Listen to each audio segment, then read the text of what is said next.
Allez, vous êtes sur la télévision nationale du Burkina. L'émission C'est Culture Express. Au sommet de cette émission de ce jour, en actualité culturelle, nous allons parler de Star Kid 3e édition. Nous allons parler également du CIPAO, Salon international du prêt-à-porter africain de Ouagadougou.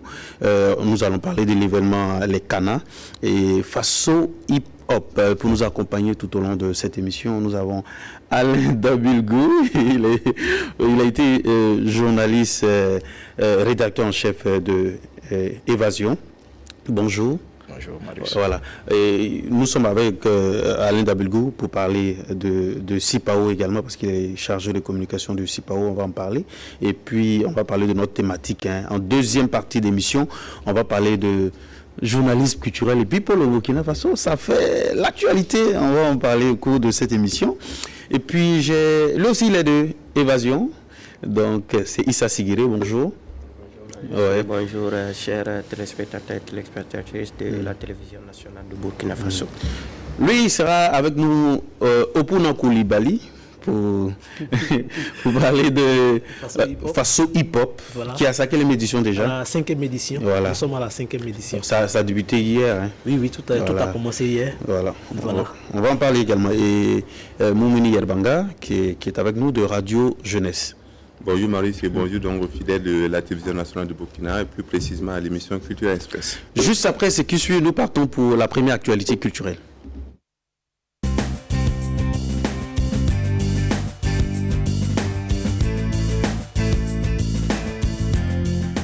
Je le disais, au cours de cette émission, on va parler de journalisme culturel et puis pour les rapports journalistes, artistes, le milieu. Il y a tellement de choses à dire. Mais Star Kid, c'est la première actualité culturelle, 3e édition. L'événement va se tenir donc du côté de Senaza ce soir.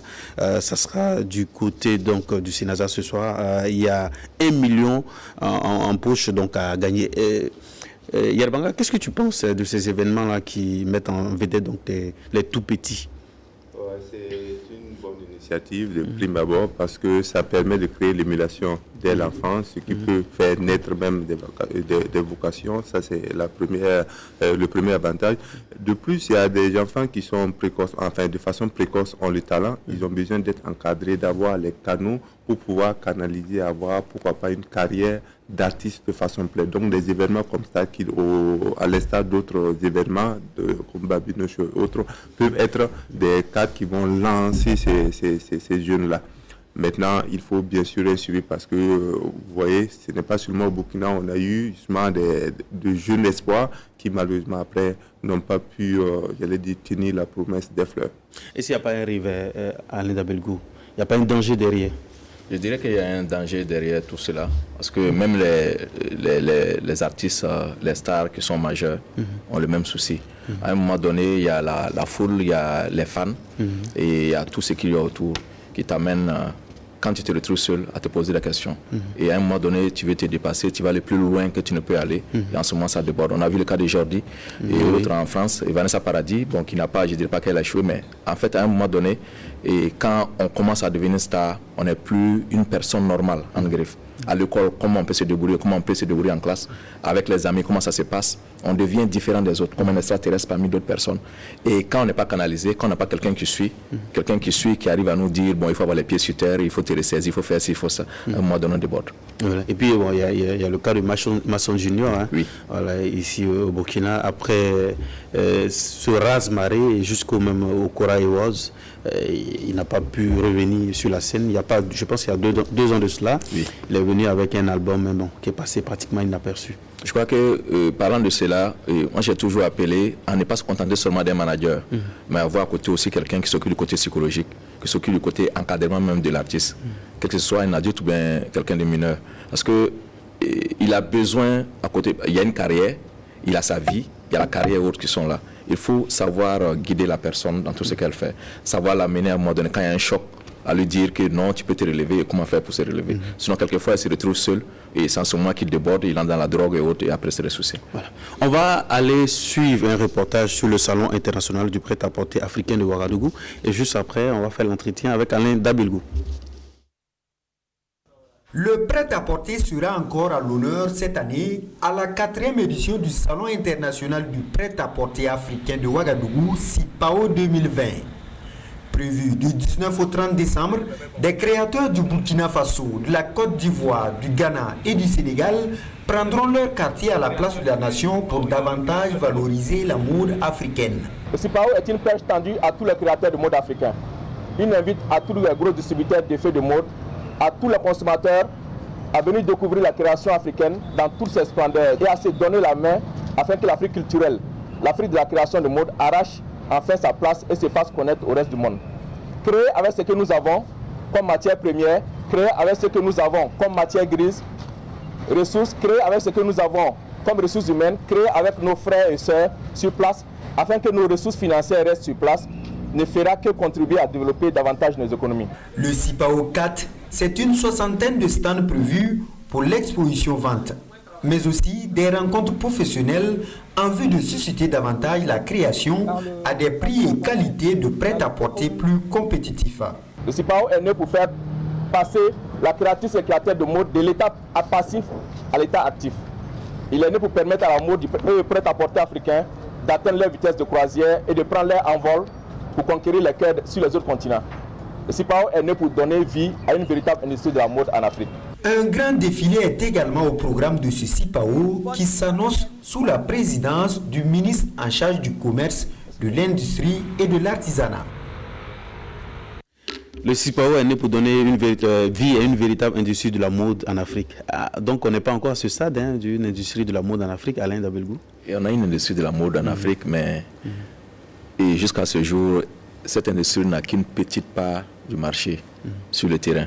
Et nous, jusqu'à ce que moi je rejoigne l'équipe du SIPAO, et on était toujours dans les tenues de l'extérieur, les tenues des grandes marques françaises ou tout ça, quel que soit le prix.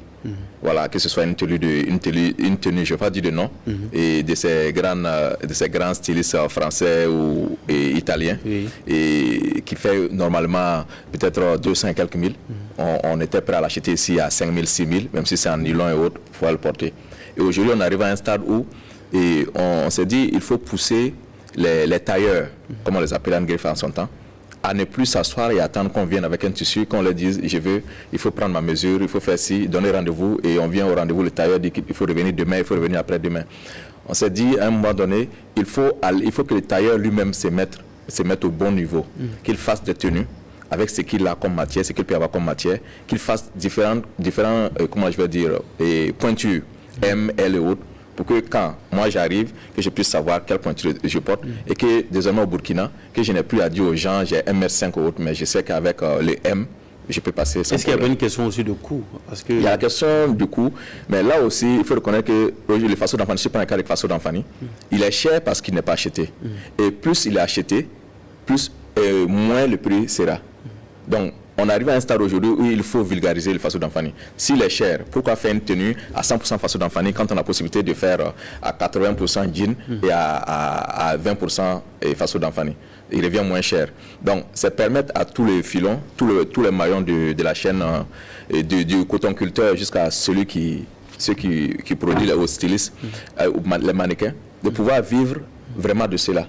Mais l'industrie ne peut exister que si on arrive à avoir tout le monde. Par exemple, ceux qui vont acheter des tenues en Italie, qui vont acheter des tenues à Dubaï et autres, on les a invités pour qu'ils viennent, et au SIPAO, acheter des tenues, demander 100 exemplaires, 200 exemplaires pour pouvoir les vendre. C'était ça en fait l'opération au début. Mais on a senti que jusqu'à ce jour, ils sont un peu réfractaires parce qu'ils trouvent que c'est toujours bon d'aller dehors parce qu'ils ont un créneau. Donc on travaille aujourd'hui à les ramener, à leur dire vous pouvez avoir moins cher, et plus vous achetez, et plus ça joue sur le prix, et d'ici à 10 ans, on pourra acheter le faso d'Anfani à moins cher. Aujourd'hui, on a tenu en moyenne à 10 000, 15 000, 20 000. Et la tenue, par exemple, que moi je porte, je l'ai depuis 3 ans.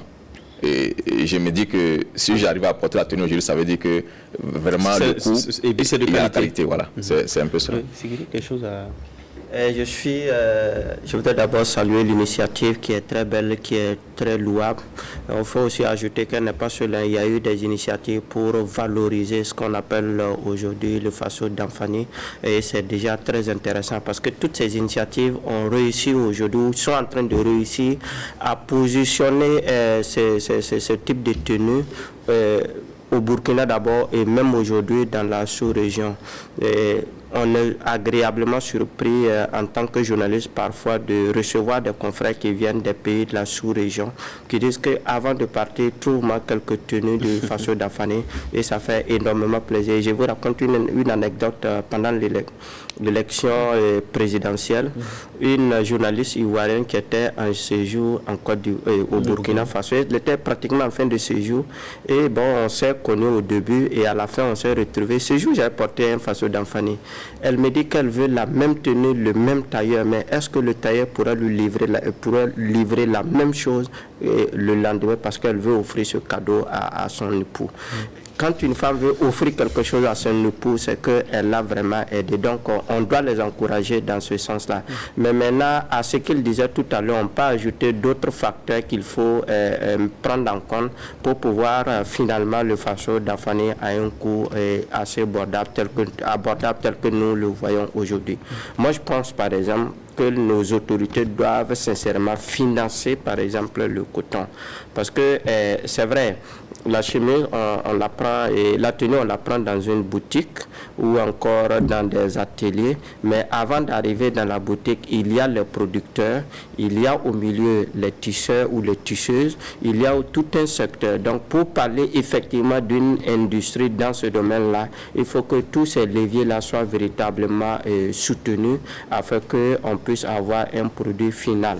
Par exemple, quand vous allez partout dans le monde, les tissus ou les tenues les plus chères sont le plus souvent en coton. Et c'est la qualité qu'on va vous vanter. Et si nous avons la chance d'avoir du coton et d'être un des plus grands producteurs de coton en Afrique, c'est une opportunité de à la fois satisfaire le marché et satisfaire même un peu la sous-région et pourquoi pas en Afrique. Aujourd'hui, ça s'exporte même en Europe, aux États-Unis. On voit qu'il y a de plus en plus de demandeurs. Donc, il faut féliciter ces gens d'initiative, les encourager, mais aussi inviter nos autorités à investir énormément dans ce secteur-là parce que c'est à ce prix qu'on pourra avoir des choses à un coût acceptable. Monique Yerbanga. Oui, très rapidement. Je pense qu'on a beaucoup dit sur le CIPAO, notamment dans sa corrélation avec notamment le ministère du Commerce. Mais je pense que nous sommes à une émission Culture Express. Il y a justement l'aspect culturel qu'il faut valoriser parce que pour avoir été à quelques éditions, notamment aux premières éditions, c'est l'occasion aussi pour les stylistes qui ont l'art justement d'avoir cette coupe parce que quand on a une coupe d'un styliste bien précis, ça se sent, ça se sait quand on est du domaine. C'est l'occasion aussi donc pour ces stylistes-là de faire valoir leur art parce que c'est un art que de coudre d'une certaine façon, de telle sorte que n'importe quelle personne à n'importe quel endroit, quand on voit, on sait que c'est la coupe d'un tel pour ne pas faire de la publicité.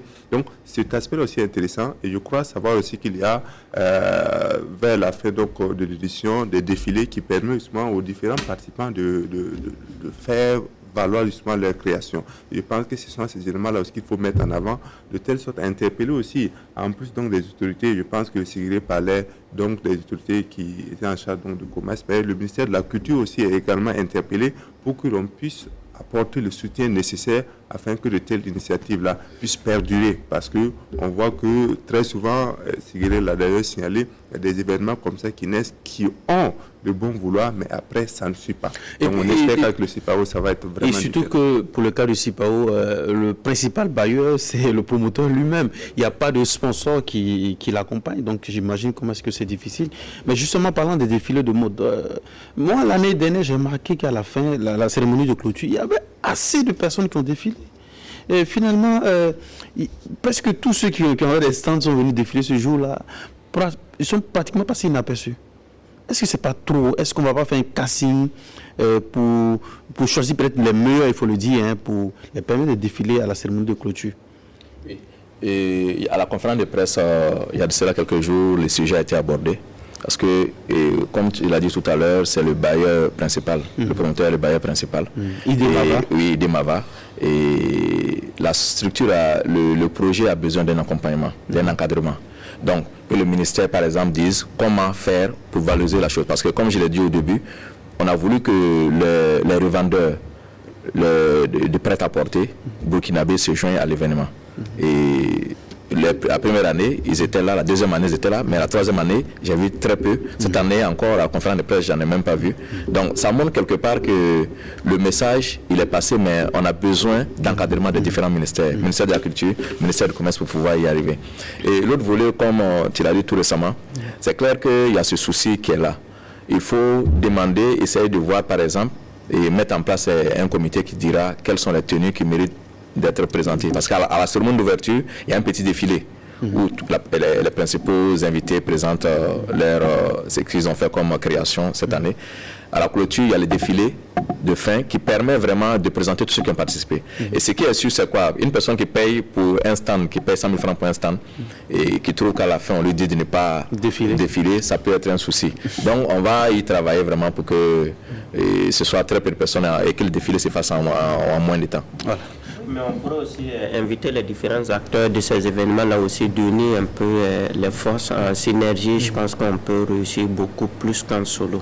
C'est ça. Merci bien. Le prochain sujet, c'est les CANA, célébration des artistes nationaux de l'année. Voilà, il y a 5 au total à récompenser. Mais quand on suit l'événement, je pense qu'il y a un véritable problème de communication. À la limite, c'est comme si c'est un véritable fourre-tout, on ne comprend rien.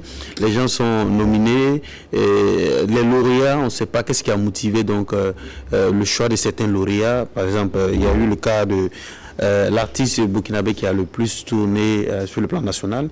Le choix a été porté sur Kaya Oto, il était face à Diko Fils et Amzi. Amzi s'est plaint, il a d'ailleurs fait une vidéo pour manifester son mécontentement. Parce que le problème, c'est quoi?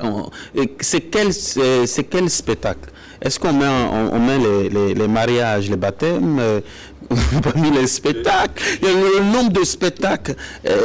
Bon, il y a un véritable problème de communication. Je me souviens qu'il y a quelque temps, on a invité la chargée de communication de l'événement et la question lui avait été posée. Elle avait, à mon avis, botté en touche parce qu'elle n'avait pas apporté une réponse suffisamment claire par rapport à la question. Et malheureusement, à l'issue de la cérémonie, on se retrouve devant les mêmes questions, d'où tout le problème. Parce que si les réponses ou la réponse qu'elle avait donnée avait été suffisamment claire, ça nous aurait fait l'économie du débat que nous sommes en train de faire. Mais malheureusement, on se retrouve encore dans une situation, dans la situation originelle. Donc, pour les cas, je pense que c'est assez flagrant. Il faudra qu'on travaille davantage à communiquer. Peut-être qu'ils ont leurs chiffres et qu'ils ont leurs raisons, mais à l'étape actuelle, l'opinion publique n'a pas d'éléments, n'a pas d'informations pour aller dans leur sens. Donc, du coup, on peut facilement et on peut légitimement, bien sûr, le minimum, c'était alimenter la polémique. Le minimum, c'était de donner le nombre de spectacles. Exactement. Par exemple, on ne sait pas, il y a eu combien de spectacles et tout. Sigiré? Oui, effectivement, j'ai suivi l'émission comme ça par le fait du hasard. Ah, du hasard même. Oui. Tu n'as pas été convié? Bon, non, c'est pas que j'ai pas personnellement été convié comme d'autres le font. Ce n'est pas un problème en soi. Même si on m'avait convié, ces derniers temps, on est tellement bousculé qu'on décline certaines activités. Donc, j'ai suivi quand même l'événement à la télévision parce que c'est intéressant. Il faut avant tout saluer les initiateurs qui permettent à un certain nombre d'artistes de s'exprimer parce que j'ai vu en première partie qu'il y a des artistes de nouveaux talents qui sont en train d'émerger, qui ont eu l'occasion de s'exprimer. On l'a aussi remarqué que ça a mobilisé un certain nombre de personnes, donc ça crée de l'emploi, c'est une belle initiative, peut-être qui va se bonifier au fil du temps. Mais maintenant, il faut aussi, quand on veut mettre à un certain niveau, tel que les choses sont faites, apparemment, ils ont des moyens pour le faire. Voilà, mais vraiment, il faut faire les choses dans les règles de l'art. Surtout quand on se permet de donner ce niveau de prix-là, 1,5 million, je pense, en termes de prix, si on prend les 5 lauréats, c'est déjà assez. Oui, 7 millions. Voilà, 7 millions. Mais le plus important, c'est pas ça. Le plus important, il faut d'abord convaincre à la fois les acteurs eux-mêmes. Il faut aussi convaincre le public burkinabé, les téléspectateurs et tout ce beau monde-là. Et c'est ce qui va donner un prix suffisamment intéressant, parce que tout artiste aimerait savoir qu'il a reçu un prix qui est crédible. Quand on reçoit une distinction dont on émet des doutes, on n'est pas fier de l'avoir, et beaucoup seront un peu plus ou moins réticents, et c'est pas agréable. Moi, je pense que les initiateurs ont intérêt à s'entourer de vrais professionnels, de l'événementiel, des acteurs culturels et même d'autres considérations qu'il faut prendre en compte pour avoir un produit final. Sinon, les initiatives naissent et c'est ce qui tue rapidement les initiatives, parce que quand l'opinion n'a pas confiance, quand les acteurs eux-mêmes n'ont pas confiance, parce que Smarty l'a dit sur le plateau, il n'a pas tourné le dos de la cuillère pour le dire, il l'a dit, et ça ne donne pas une bonne image de l'événement, et elle est naissante. Moi, je pense qu'on doit travailler sur certains aspects. Pourquoi ne pas parler, par exemple, des critères clairs, et pour que tout le monde soit convaincu. Si j'ai un prix, on sait là où j'ai eu le prix, on sait là où je dépasse les autres, et c'est à ce prix-là qu'on pourra placer des choses. Parce que les organisateurs des spectacles ont, je dois dire, la malchance ou bien et la chance d'avoir des dévanciers qui ont mis la barre haute. Tel que, par exemple, si vous avez les Koundé au Burkina Faso qui sont connus pratiquement en Afrique, vous ne pouvez pas venir faire des choses au rabais, ce ne serait pas intéressant. Surtout que vous avez eu la chance de faire venir des sommités de la culture, des artistes. Barbara Kadam qui était là, et dans la salle, on avait des personnes comme Robert Braza.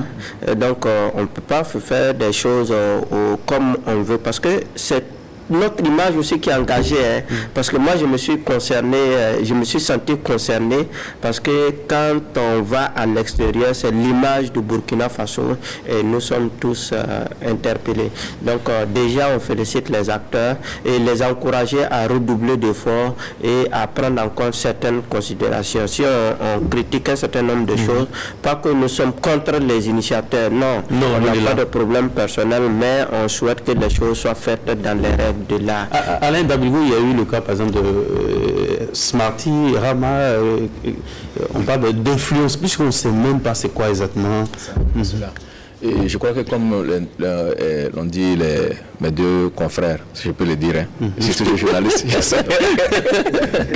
Et moi, ce qui m'a touché, je n'ai pas vu de critères. Parce que quand on dit par exemple l'artiste le plus influent sur les réseaux sociaux, autant c'est qu'on dise par exemple c'est l'artiste qui a fait ci, qui a fait tant de followers, tant de ci, tant de ça, qui a fait tant, quand il fait tel post, tant de partage, tout ça. Ce genre d'informations, ça permet vraiment à un moment donné de se dire bon oui, c'est clair, on peut avancer. Ou bien un jury qui vient, qui dit bon, nous sommes qui avons travaillé, nous avons travaillé sur tel truc, il y a telle catégorie, voici ce que nous avons fait. Puisqu'on ne nous a même pas montré le jury. Oui. Voilà. C'est là. Donc, vu vraiment la qualité des personnes qui étaient là, vu ce qui a été investi, comme l'a dit Sigiré tantôt, et il faut qu'ils essaient vraiment à leur niveau de faire remonter un peu le niveau. C'est faire encadrer, comme on dit, ça n'a rien de mal, ça n'a rien de mauvais. On a les Koundé qui sont là, on a des gens qui sont là-bas qu'on peut appeler, c'est pas dans le même domaine. En fait. Donc, c'est pas le concurrent. Possibilité de se faire encadrer pour qu'on avance, parce que quand on donne des prix comme ça à des personnes, des personnalités, et 2 jours ou bien le lendemain, commencent à se plaindre, les gens commencent à dire que ces prix, c'est pas normal, c'est moi qui devais les avoir. Il y a un souci. Voilà. C'est à ce goût-là qui n'est pas... Parce qu'on ne sait pas c'est quoi l'influence, c'est l'audience. Bon. Oui, tout à fait. Et je pense que l'intervention de Smarty est un contre-pied à double sens. Parce que quand j'ai suivi son intervention, parce que premièrement, il a commencé à parler de ceux avec qui il était en concurrence et qu'il a beaucoup de respect. Il a commencé à parler de Don Charles de Batoro. Les gens s'attendaient à ce qu'il parle de l'autre personne avec qui il était en concurrence. Et du coup, il a fait un premier cross-pied en parlant pas de Malika, mais en parlant de Rama. pour signaler le nombre de followers qu'elle a. Et là, c'est net, le nombre de followers, le nombre de personnes qui sont abonnées à la page Facebook de Rama. Et c'est direct. Voilà, ils sont très plus élevés. Est-ce que c'est ce critère-là, si c'est ce critère, peut-être que Smarty ne mérite pas le prix. Maintenant, il faut voir l'intitulé même de la catégorie, on dit l'artiste le plus influent.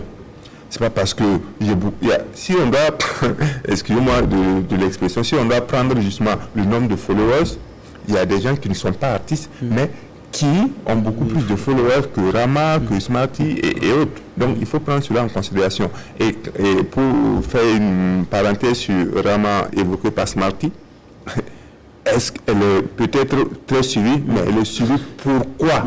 Est-ce que c'est pour ses faits artistiques? C'est là la véritable question. Et si ce n'est pas pour ses faits artistiques, je ne pense pas. Elle peut avoir 1 million de followers, mais elle ne mérite pas d'être la lauréate d'une catégorie, on dit l'artiste le plus influent. Ce n'est pas pour ses faits artistiques. Et là, je ne serais pas d'accord qu'on lui donne le prix, même s'il y a 1 million de followers. Oui. Et concernant la prise de parole de Smarty, je vous dirais, il a montré qu'il est un parolier. Parce que là, il avait la possibilité de dire qu'il n'était pas d'accord, qu'il ne méritait pas le prix. Il avait aussi la possibilité de dire qu'il mérite le prix, mais il aurait aimé qu'on donne les différentes statistiques et tout ça. Je crois que ce qu'il a fait, c'est un appel du pied pour montrer qu'il y a des choses à voir. Et hier, au cours de la cérémonie, c'était du direct. La plupart, il y a eu nombre d'allocutions qui permettent vraiment aux gens de comprendre l'état d'esprit des gens. Que ce soit de la part de Jaguar, des différents intervenants, les gens ont dit des paroles qui doivent appeler vraiment le comité d'organisation et même le monde de la culture. Non, que ce soit comment... Les gens ont trouvé qu'il était très agressif. Oui, il faut recadrer, il faut accompagner. Il y a des mots que je n'ai même pas envie de faire sortir ici. On dit qu'il allait forcer la main. Voilà. Il était très agressif, ce n'est vraiment pas. Et j'ai senti un peu l'individualisme dans cette affaire, parce que on a eu l'impression que j'ai eu, peut-être que j'ai tort, tout tournait autour de la personne qui organise le promoteur. Mais aujourd'hui, on a dépassé le stade de l'individualisme pour aller vers une équipe qui a vraiment travaillé et plusieurs interventions. Vraiment, il y a beaucoup de choses à revoir. Et même le temps, à un moment donné, on appelait des personnes pour remettre des prix qui n'étaient plus dans la salle. Et on a vu quand Barbara Kanam est sortie, à un moment donné, elle attendait quand même une certaine ambiance. Et ça aussi, c'est le plus gros salaire de l'artiste, communier avec le public. Et j'ai eu l'impression que cela lui a manqué. Et elle en a même réclamé. Et vraiment, il y a beaucoup de choses à revoir. Voilà, on va aborder le dernier sujet qui fait l'actualité, c'est façon hip-hop. Et nous avons le promoteur avec nous, Obuna Koulibaly. Voilà. Bonjour. Bonjour. Voilà, c'est un plaisir de te recevoir, membre du groupe Kadioba. On attend toujours l'album, le deuxième. Très bientôt. Le premier, c'était quand déjà 2007. Ah ben il y a longtemps, hein, ça fait 13 ans. 2007. Voilà. Voilà. Et façon hip-hop, comment est-ce que ça se comporte? Voilà, façon hip-hop, ça se passe très bien. C'est on est à la 5e édition. Et c'est une manifestation qu'on a initiée.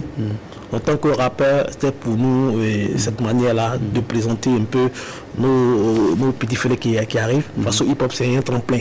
On va dire ça comme ça. C'est certains festivals, mais en réalité, c'est un tremplin où, nos jeunes frères, aujourd'hui, le hip-hop a atteint un certain level. Même si on prétend que non, dans les coulisses, que le hip-hop a perdu. Mais nous, qui sommes dans la chose, on sait que non, actuellement, le hip-hop en train de mettre tout le monde d'accord. Comme d'habitude, on voit que les festivals hip-hop ont des sérieux problèmes de sponsoring. Oui. De suivi, comment est-ce que tu t'en sors? Voilà, on va pas tourner autour du pot. Aujourd'hui, le hip-hop, il y a cette visibilité-là qui n'est plus sur le hip-hop. Parce qu'on prétend que ça a perdu, on appelle ça, un peu de sa force. De sa force, on va dire ça comme ça. Mais en réalité, tu vas dans les quartiers, le hip-hop est présent. Donc nous, on a décidé d'initier l'événement. Et tous ceux qui peuvent accompagner l'événement, qui savent que non, ce genre musical-là a apporté beaucoup à la musique burkinabé. Moi je dis, tous les plateaux y passent, je le dis, je ne tourne pas. Et ces 20 dernières années, on va diminuer, les 15 dernières années, le hip-hop c'est cette musique-là qui a tiré un peu la musique burkinabé jusqu'à un certain level. Mais on a l'impression vraiment, à un moment donné, on s'est senti un peu rejeté. Voilà, donc nous, on prend le taureau par les cornes et on espère que non, les gens vont nous accompagner. On a l'impression que tu es seul. Hein. Les acteurs du hip-hop t'ont laissé avec ta chose. Non, et tu te débrouilles comme tu peux, parce que lorsqu'on parle de... Non, tout le monde est présent. Hein. Voilà, je pense que c'est mon frère qui parlait d'équipe. Il y a toute une équipe. Et tout le monde est présent sur ce festival-là. Que ce soit Kolongomé, qui est un festival, que ce soit Hip Hop Wakat, qui est un festival, que ce soit Hip Hop Nécré, tous ceux-là sont autour de l'événement. Non, on n'est pas seul. Voilà, si on était seul, on va les affirmer. Quelles sont les différentes articulations pour cette année? Cette année, il y a que normalement des artistes vont venir de l'international. Mais vu la situation qu'on connaît, on est centré sur le national. Donc c'est toutes les grosses têtes de hip-hop local qui seront à l'honneur. Et sûrement des découvertes également à cette Oui. Il y a la Supreme Nabiga qui comment on appelle ça, Mais lui n'est pas nouveau, hein, il est dans l'arène depuis longtemps. Oui, en fait, quand on dit nouveau, tu prends un artiste comme Toxa. L'année passée, et Toxa n'était pas tête d'affiche. Cette année, il est tête d'affiche parce que non, c'est ce que nous on appelle nouveau, ancien. Tu as des nouvelles générations de hip-hop, moi on rentre pas trop dedans. Voilà, parce que... D'accord, donc ça finit quand? Ça finit dimanche. Oui. Voilà, hier c'était la première journée et ça s'est très très bien passé. Aujourd'hui c'est la deuxième journée. Il y aura Toxa, il y aura Supreme Nabiga et il faut souligner que non, ça sera en live. Et c'est où exactement? C'est situé ça se passer au rond-point de la Padoie. Merci bien, merci. Reste avec nous. On va passer une vidéo et juste après on reçoit Madiga avec qui on va parler, on va faire le deuxième sujet de cette émission.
Allez, merci, c'est Patrick Cabré, c'est un bout de cette chanson. Juste après ce qui suit, nous partons pour le sujet sur le journalisme culturel et people. Juste après le générique, le jingle invité. Voilà.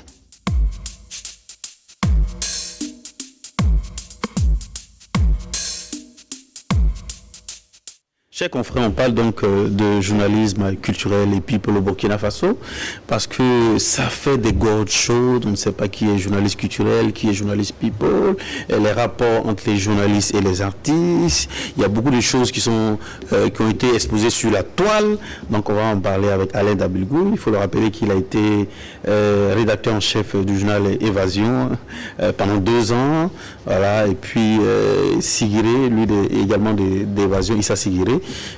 Madiga Tibia Fouba de Africa Star, bonjour. Bonjour. C'est un plaisir. Voilà. Il fait bouillonner la toile. Non, c'est un plaisir partagé. Oui. Je pense que c'est un sujet vraiment qui mérite quand même une attention particulière. Oui. Parce que d'abord, la question que je me pose, c'est quoi d'abord être journaliste culturel et puis être journaliste people? Selon toi, c'est quoi? Voilà, pour moi, être journaliste, c'est un journaliste. Mais il y a peut-être ceux qui ont opté de se spécialiser dans la culture. Et même ça, ici au Burkina Faso, c'est quand même trop vague. J'ai pas encore vu quelqu'un qui s'est spécialisé dans la musique, tout simplement. Un autre qui s'est spécialisé peut-être dans l'art, et un autre peut-être dans le cinéma. On fait un fourre-tout. Et même s'il y a des cas, on prend Alceni Bari, oui, c'est spécialisé dans le théâtre. Voilà, mais c'est quand même, en tout cas, le comme des rares. Voilà. Mais de manière comme générale, et on a fait un fourre-tout, et puis on se fait appeler journaliste culturel. Pour moi, un journaliste. Et moi, j'ai commencé par la culture. Mais aujourd'hui, je suis en train quand même de dévier, et pour la diaspora. Voilà, c'est pourquoi? Parce que bon. Tu as pris trop de coups, c'est quoi? Trop de coups également. Parce que tu en as donné. Et puis j'en ai donné aussi. Parce que c'est un milieu là où on ne peut rien faire. Parce qu'ici, on a quand même un problème sérieux de mentalité. Et si les artistes ne savent pas que quand on dit le showbiz, c'est le business. Et moi, j'accuse les devanciers qui n'ont pas su négocier le tournant. C'est eux qui ont travaillé à misérabiliser le métier du journal culturel. Alain, tu es interpellé? Justement. Parce que si c'est depuis le départ, les devanciers avaient quand même inculqué à ces artistes-là qu'il y a une différence entre l'information et puis la communication. Aujourd'hui, on ne devrait pas être là. C'est pas parce que vous êtes à Évasion, ou bien à Dimanche à l'époque, ou bien c'était encore quel média. Sur Mac+, vous devez adresser à du béton. Vous ne savez pas comment, et on paye le journal papier, vous ne savez pas comment, et qu'on appelle ça, on paye l'encre, vous ne savez pas comment, on imprime, vous ne savez pas comment, et on distribue de la alimentation. On peut en tout cas avoir ce résultat. Donc moi j'accuse les devanciers qui ont travaillé. Bon, il y a un devancier qui est là, il va s'exprimer. En tout cas à misérabiliser ce métier-là. Ah oui, c'est fort. Inculquer ces artistes-là la gratuité. Et pourtant, attention, le showbiz, c'est du business. Le showbiz, là, ce n'est pas de l'action sociale. Avant d'aller, je ne suis pas de l'ancienne génération, mais je souhaite qu'on relativise un peu ces propos-là. À l'époque, il y a peut-être une part de vérité dans ce qu'il disait, mais il fallait aussi accompagner les acteurs jusqu'à un certain niveau.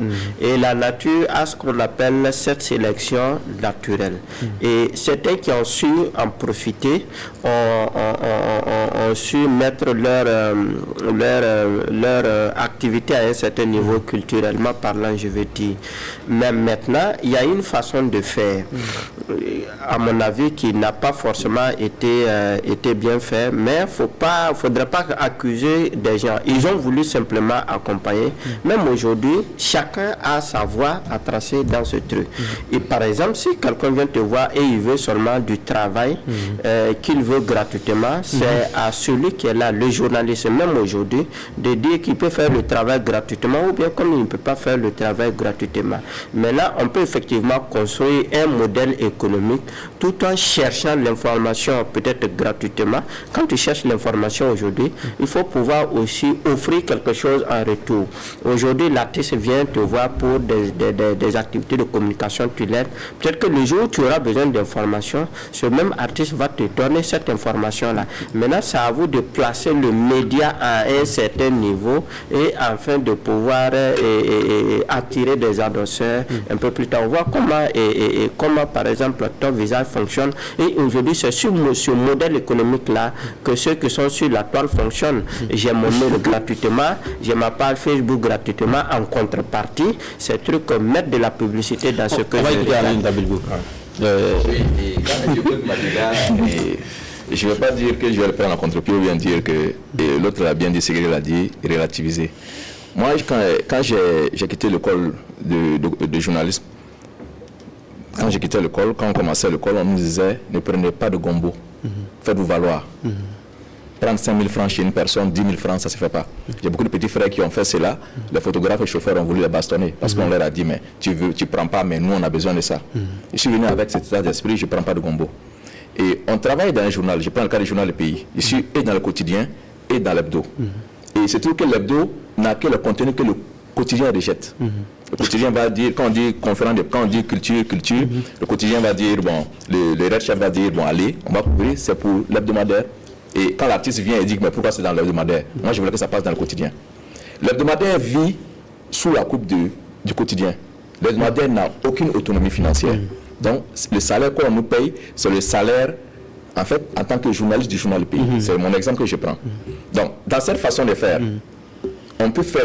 L'artiste qui vient, quand il finit de faire l'interview, il te demande de l'essence pour rentrer chez lui. L'artiste nous demande de l'essence pour rentrer chez lui. J'ai plusieurs cas. Il y a des artistes qui viennent, qui te donnent 5 000, et quand ils te donnent 5 000 francs, ils tremblent même. Mais nous arrivons à un stade où on se dit, je suis un chef d'entreprise, même si c'était pas une entreprise, l'évasion n'était pas une entreprise en tant que telle, je suis chef d'un journal, premier responsable. Quand l'artiste vient me tendre 5 000 francs, je prends ou je ne prends pas. Je dis non, c'est pas la peine que je prenne. Je travaille avec Évariste Nikiema. Oui, on a vu un peu comment ça évolue. Dans ce genre de situation, tu es obligé de suivre l'artiste comme ça, de le faire évoluer.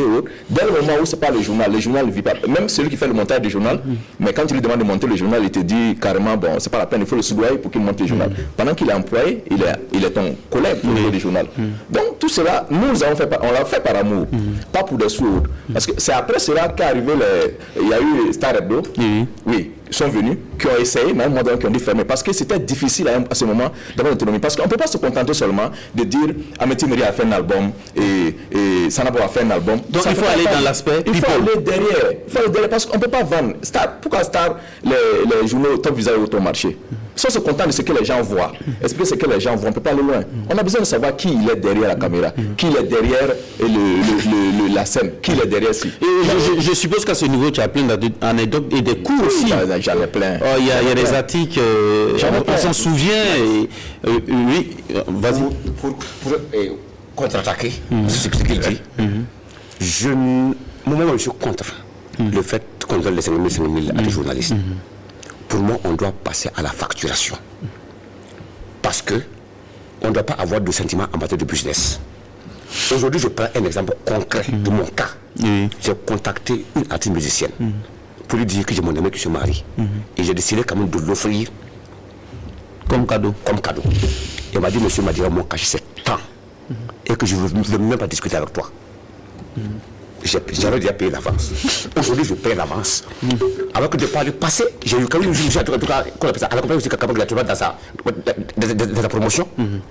Et pourquoi nous, en tant que journalistes, on doit les accompagner gratuitement? Pourquoi?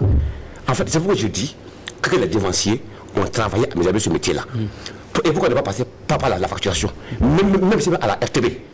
Il faut quand même que la RTB se rénove. La RTB musique. Quand elle va déposer un CD là, il y a quand même un truc de disposer de la musique qui regarde. Si ça ne répond pas au standard, donc, vous avez ça à Canada, comment on appelle ça? Et c'est tout de suite. Avant de donner la parole aux autres, on va écouter. Et aujourd'hui, aucun journal ne peut vivre sans pub. Évasion avec la publicité. Depuis que moi j'ai pris Évasion, il y a eu Morin Rongoué avant moi, il y a eu Tao, il y a eu Hervé Taoko qui a joué au journal Courrier Confidentiel. Il y a eu combien de pubs dans Évasion? Jamais de pub. Un journal vit de pub. Un journal qui ne reçoit pas de pub. Et l'autre chose, c'est quoi? Le journaliste, quand tu dois dévancier, moi je suis employé dans une boîte. C'est le premier responsable qui dit de facturer ou non. Quand l'artiste dit qu'il y a une conférence de presse à faire tel jour, et on demande, on prend, seulement on dit, bon, c'est pour évasion. Tu n'as pas d'essence ou rien, tu dois aller à l'événement parce que l'artiste, c'est parce que c'est pas payé que le quotidien refuse le document. Le journaliste se lève, il part.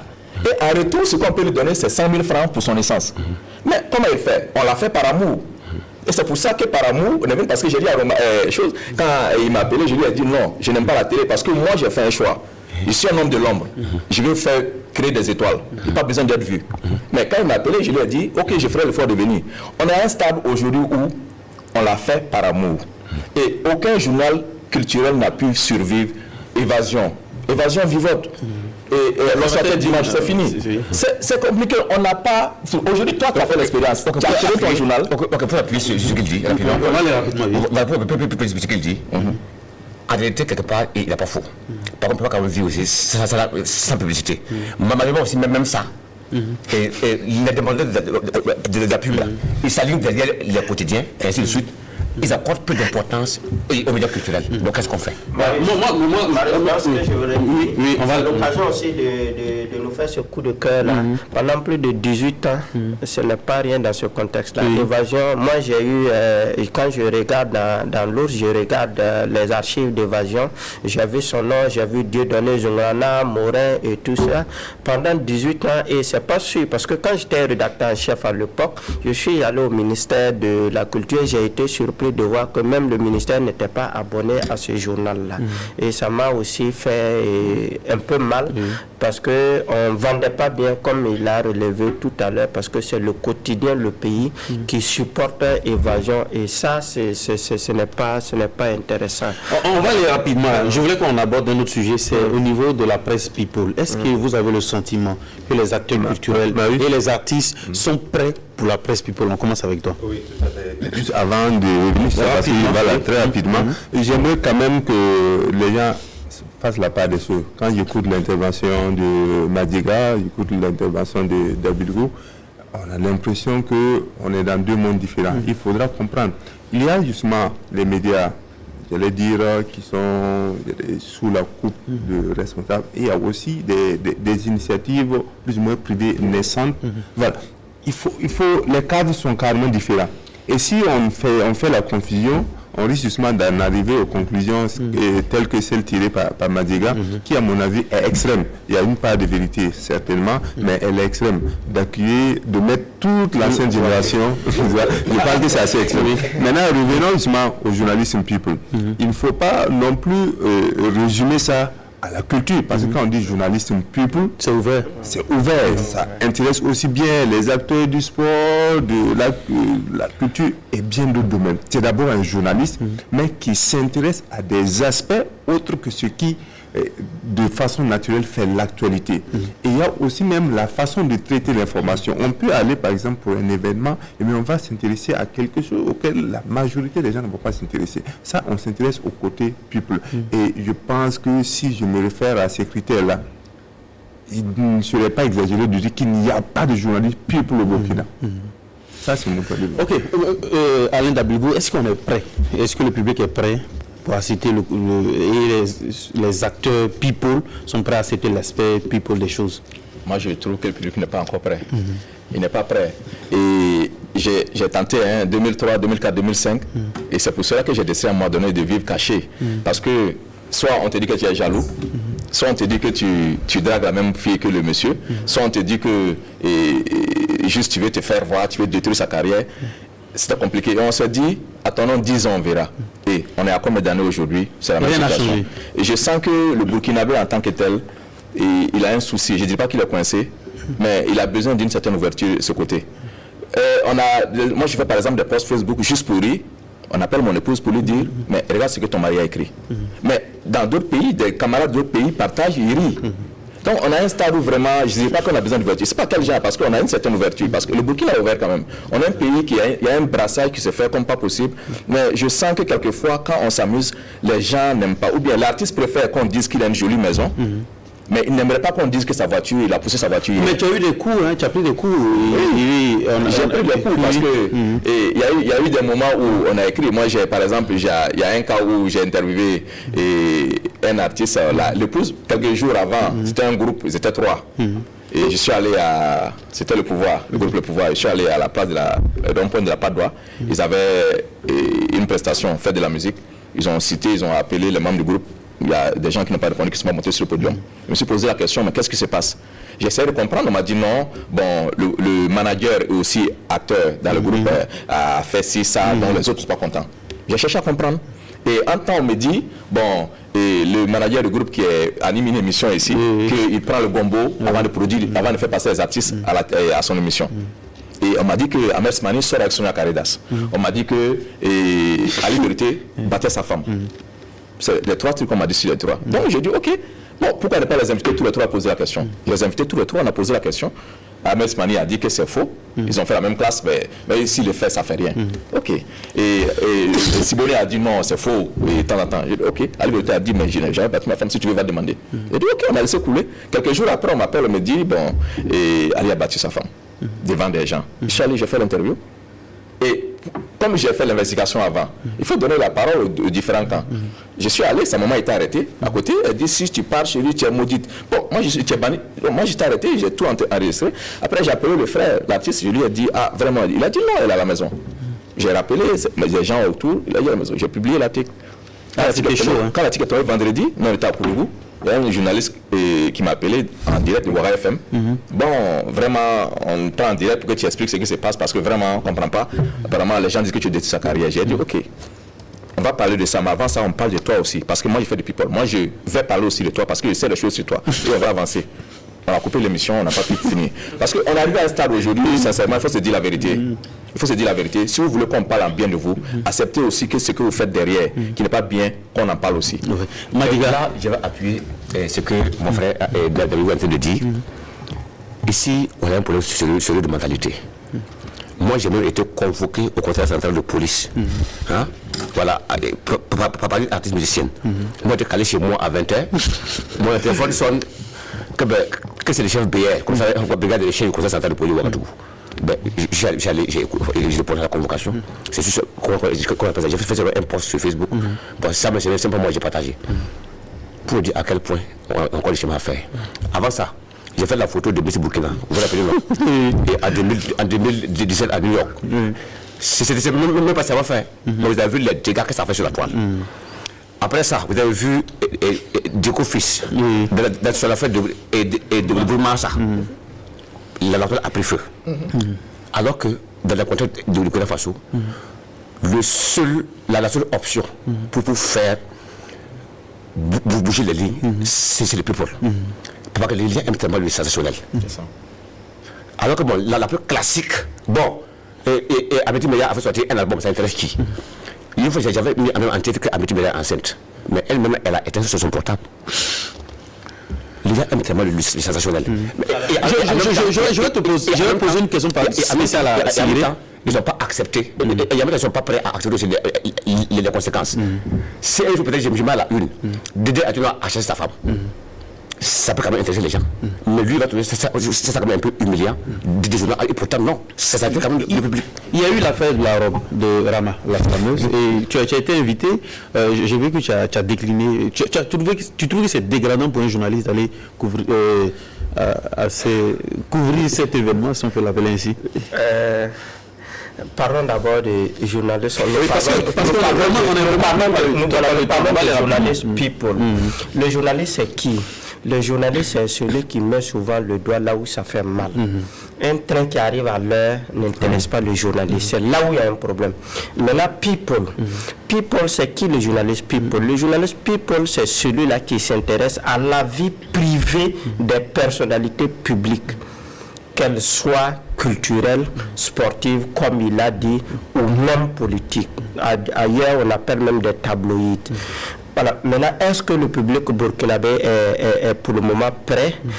Je pense que c'est à ceux qui veulent s'intéresser à ce type de journalisme-là, d'aller de l'avant, même les autres qui font de l'enquête. Je ne pense pas que beaucoup aiment l'animala, encore moins ceux du reporter ou les universités d'investigation, mais ils continuent à faire le travail. Donc c'est ceux qui sont intéressés qui doivent le faire. Mais moi, j'ai décliné l'offre parce que de un, je ne suis pas journaliste people. De deux, j'aime pas trop quand on dit que je suis journaliste culturel parce que je fais beaucoup d'autres reportages plus que la culture. De trois, on me dit pas qu'il y a de la matière pour un journaliste, mais on met à l'intérieur qu'il y a des défraiements. C'est là où j'ai trouvé qu'il y a quand même quelque chose à truc, parce que Rama est un artiste, il faut le dire. Maintenant, quand tu es un artiste, tu dois t'entourer d'un staff, d'un communicant et des managers, et il y a tous les techniciens qui vont avec. Si vous avez un aspect que vous voulez le faire sortir, ça doit être réfléchi en termes de stratégie. Mais quand on dit parfois, il y a la personnalité elle-même qui est souvent imprévisible, et moi j'ai ce côté aussi imprévisible que je ne voudrais pas. Pour moi, c'est pour appuyer ce que M. Sigrid a dit. Rama la slameuse est imprévisible. moi je n'ai jamais vu des journalistes culturels qui partent accueillir une robe à l'aéroport.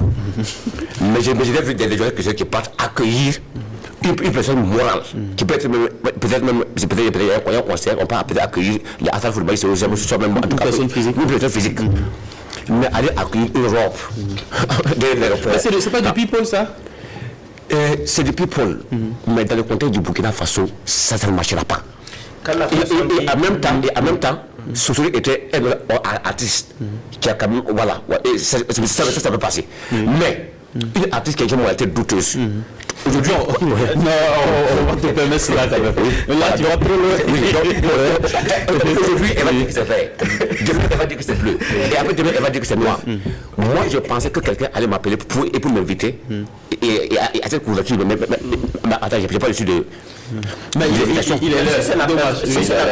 Si c'est la personne elle-même qui m'invite à venir couvrir l'arrivée de sa robe, je n'irai pas. Mais si j'apprends pas d'autres journalistes, par exemple mon confrère, tu as pris pour son truc là, même si c'était son staff de communication et qui fait fuiter ce bruit là, qu'elle a commandé une robe de 5 millions. Un scoop quoi. Voilà, un scoop. Là, ça peut intéresser. Mais quand la personne elle-même me dit que, bon, ma robe... Il y a un défraiement. Il y a un défraiement. Merci les amis, on est vraiment tête de cette émission. Il y avait beaucoup à dire. Il y avait très cool. Il y a tellement de choses à dire. 2 heures. On va trouver d'autres occasions. Merci les amis. On va se retrouver la semaine prochaine pour un autre numéro de Culture Express. On vous souhaite un bon week-end sur la télévision nationale du Burkina. Ciao.